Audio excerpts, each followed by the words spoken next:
A report on CNLG's 2019-2020 activities shows that up to 246 genocide and related ideology crimes were identified during the commemoration of the 26th anniversary of the genocide against the Tutsi and has already been submitted to the prosecution. The report also shows in the last fiscal year, 808 bodies of genocide victims were retrieved from different districts of the country. When CNLG presented the report to the parliament, both MPs and senators pointed out that the fact that 26 years later the bodies were still available, which they attributed to a gap in the provision of information voluntarily, and this sheds a picture that there has been no progress in dealing with the ideology of genocide, things they believe are obstacles to the journey of unity and reconciliation. On page 32, there is where they indicate the bodies found this year, and you find that in 30 districts, 22 of them are among those where the bodies were found, over 800 bodies, of which are also found not because of voluntary information, but due to things like construction or farming activities.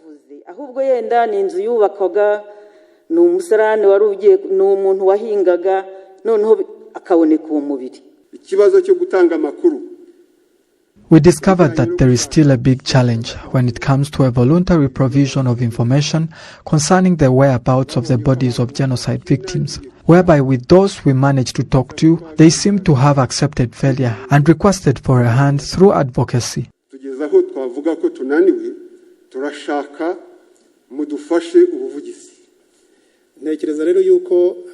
I think though there are good programs set up by the government for those involved in the genocide, there is still a long journey to go.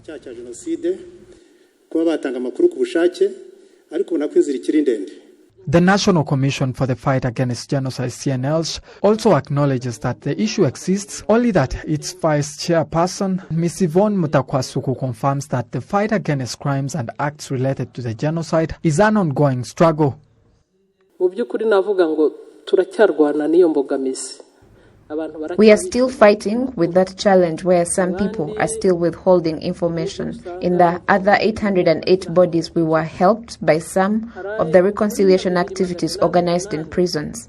This is a continuing struggle, so I can't say that we failed or reached our goals. The envoys also expressed concern over the existing capacity to preserve the evidence and history of the genocide against the Tutsi, such as bodies, clothing, materials, and weapons used in the genocide against the Tutsi. Here the vice chairperson of CNLG, Madame Yvonne Mutakwasuku, pointed out that although CNLG has not yet reached its desired destination, there is still work to be done in this regard. We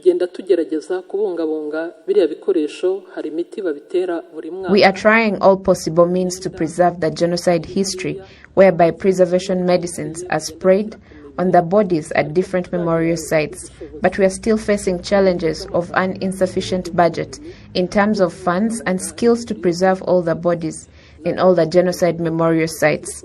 Currently, we focused on those at the national level, especially that of Murambi, since we have a partnership with one university, of which if trials come out successful, we shall extend it to all the genocide memorial sites in the country.